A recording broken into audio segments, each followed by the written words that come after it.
Paytm payments வங்கி விதிகளை மீறிய புகாரில் மார்ச் 15ஆம் தேதியுடன் பண பரிவர்த்தனைகளை நிறுத்திக் கொள்ள ரிசர்வ் வங்கி உத்தரவிட்டிருந்தது. இதன் தொடர்ச்சியாக பேடிஎம் நிறுவனத்தில் யுபிஐ எனப்படும் செயலி அடிப்படையிலான பண பரிவர்த்தனை சேவைகளும் பாதிக்கும் நிலை ஏற்பட்டது. இந்நிலையில் 3ஆம் தரப்பு செயலி சேவை வழங்குநர் என்ற அடிப்படையில் பண பரிவர்த்தனை சேவைகளை தொடர்ந்து வழங்க பேடிஎம் நிறுவனத்தின் தாய் நிறுவனமான 197 கம்யூனிகேஷன் நிறுவனத்திற்கு தேசிய பணப்பட்டுவாடா ஆணையம் அனுமதி அளித்திருக்கிறது. இதன் மூலமாக பேடிஎம் செயலி மூலம் வாடிக்கையாளர்கள் தொடர்ந்து பண பரிவர்த்தனைகளை மேற்கொள்ள முடியும்.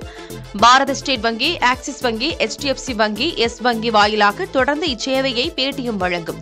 எனினும் ஏற்கனவே ரிசர்வ் வங்கி அறிவித்தபடி பேடிஎம் பேமெண்ட்ஸ் வங்கி இன்றுடன் தனது பணிகளை நிறுத்திக் கொள்ள உள்ளது. பேடிஎம் பேமெண்ட்ஸ் வங்கி மூலமாக ஃபாஸ்டாக் பயன்படுத்துபவர்களும் தங்கள் கணக்கை மார்ச் 15க்கு முன் வேறு வங்கிக்கு மாற்றிக்கொள்ள வேண்டும் என தேசிய நெடுஞ்சாலை ஆணையம் ஏற்கனவே கூறியுள்ளது.